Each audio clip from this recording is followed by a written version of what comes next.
Hi hobby friends, let's paint some dinosaur lads just for funsies, because I mean, look at them. Veterans of the channel will not be surprised to see me starting with a coloured prime on these guys, and the colour we're using today is purple. As you will have no doubt seen in the thumbnail, these cold-blooded chaos killers do end up a more typical blue, but this purple base will add loads of delicious, subtle chromatic variation to their scaly skin. I don't think I've mentioned it in a while, but most of the opaque paints you see me use through the airbrush, including this base coat, are Molotow all for one.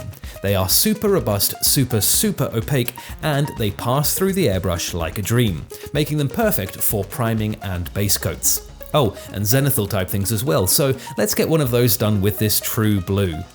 Very simple, no fancy angles on this, just keeping the paint coming from a top-down direction. A little splash on the chest also sets us up for the next progression.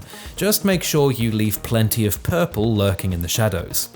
So, with the blue down, it's time to set up that counter shading that gives these guys and the rest of the Seraphon lineup that signature animalistic vibe. Nothing too extreme for me on these troopers though, a light pastel blue all along the front skin looking areas, running all the way down to the underside of the tail. Next up, a big decision on the broader army colour scheme. It's time to tackle these weapons. Personally, I think it's hilarious and thematic if the lizard men are lugging around huge hunks of stone with obsidian inlays. It's brutal, it's mean, and it's very cool. So down goes some dark, coolish grey. We can grab the banner and drum while we're here as well. The names of all the paints I used are listed in the description by the way, but as always, it's not about having the exact paint and more about the workflow and approach to colour.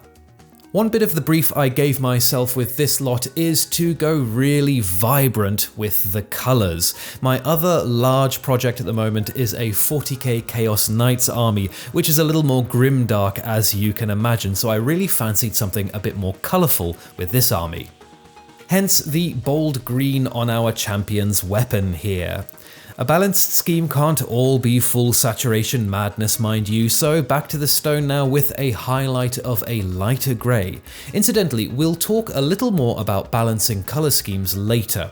I think it's a big factor in elevating a paint job from fine to wow. The feather elements also got this light grey as a base, and then a quick rough highlight with some pure white just to set them up for extreme vibrancy later. We can pack the airbrush away for now and move on to bringing out those lovely scaly backs with a simple dry brush pass in pure white. This is just an intermediary stage and this is an army painting project, so I'm not looking for some perfect gradient dry brushing here. I load up this stubby, very slightly damp brush with white paint, wipe off the excess on a bit of 3D printed terrain until not much is coming off, and then go to town, moving the brush in more or less circular motions across all the scales. Dampening the brush ever so slightly, clearing it off on something unabsorbent like textured plastic, and finally moving the brush in various directions all contribute to a less textured, more even appearance. It's all about killing two Tzeentchian winged horrors with one enormous stone club here, so while we have this dry brush out and some white on the palettes, let's add some stippled texture to all the rock elements. Nice and subtle here, and we will do exactly the same thing with pure black as well.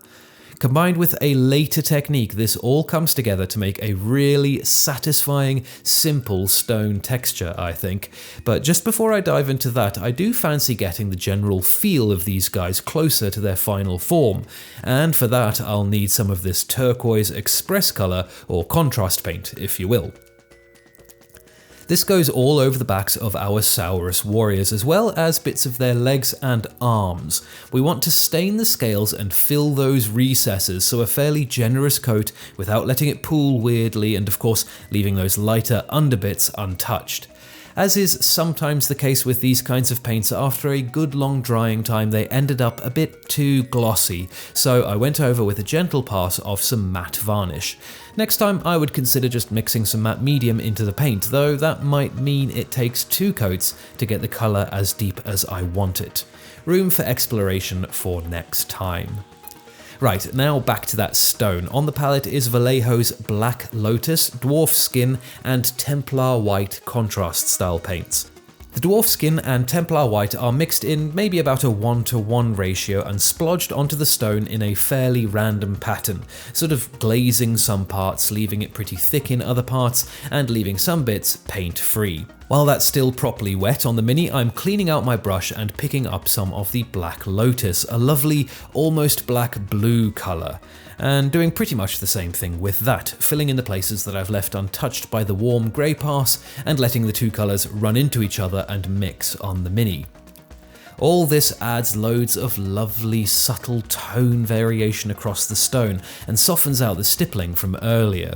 It leaves us, once dry, with a good-looking, simple stone effect that beats flat grey hands down.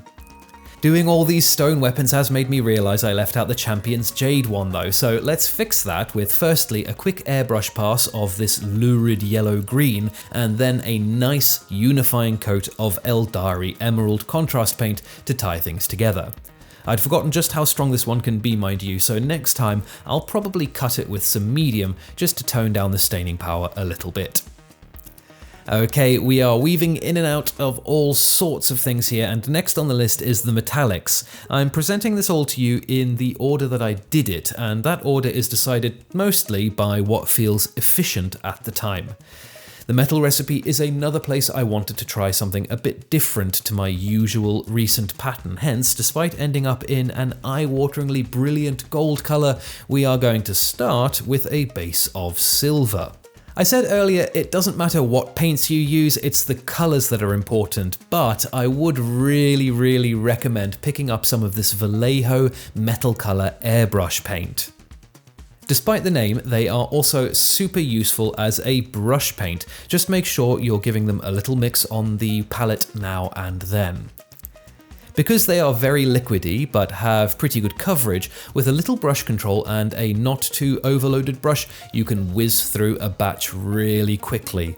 This lighter aluminium colour did take 2 coats, but compared to some lighter metallics, that is a breeze, and the finish is insanely shiny. But we do want gold for these spacefaring lizard folk, so let's get staining that up with this bright, warm yellow contrast paint.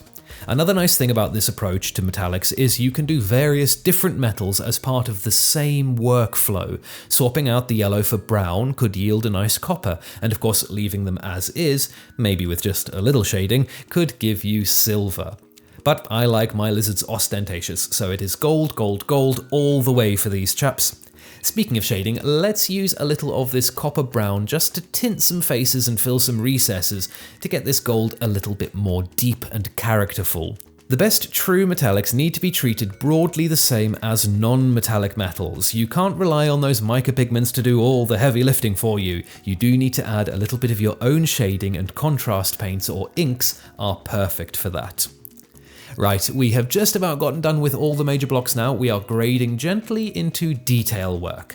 The first job on that front, since we have a bit of yellow on the palette already, is to touch up those feathers with some white paint and then get them filled out with yellow.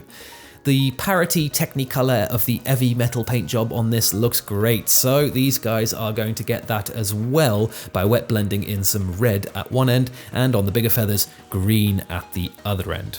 The next details to look at are the various cords that hold on the Saurus armor. I chose a neutral black for the strappy types and then a full saturation red for the ones modeled more like string.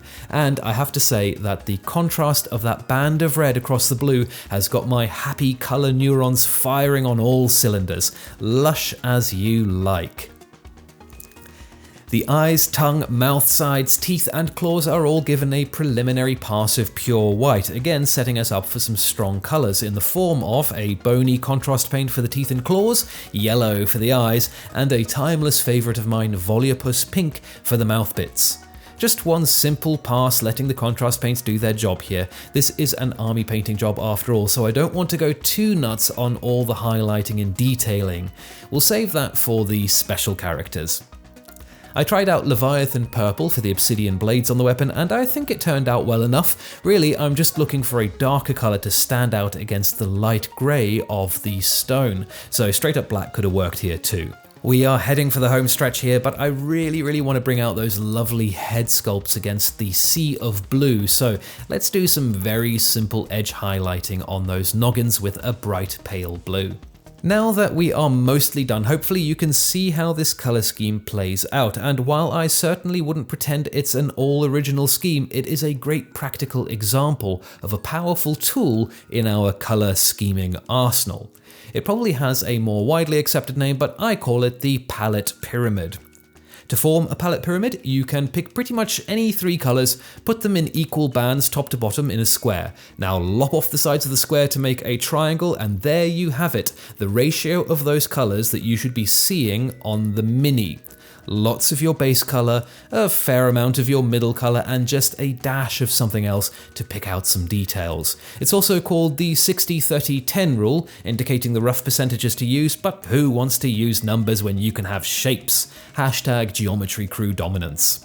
Now, while I work on filling some glyphs with white ink, you may have noticed that I've kind of broken my own rule here by introducing a 4th color, but that's okay too. Just keep to the pyramid, making sure the presence, either on the one mini or across the whole army, of this 4th color feels even smaller than the previous one. And of course, for realism's sake, we might find ourselves sneaking in some pink flesh here or a bit of blood there, plus you can probably have black and white and grey as freebies, but broadly speaking, I think you get the picture. This pyramid is a guide, not a rule, and it will help you keep your colors nice and balanced, not fighting each other. A bit of fluoro yellow to make the magic bits glow, and we are done. Well, with the lizard men themselves, let's quickly smash out some shields as well. Exactly the same process as the metallics on the mini, just with the added speed bonus of being able to do all the base bits with an airbrush here.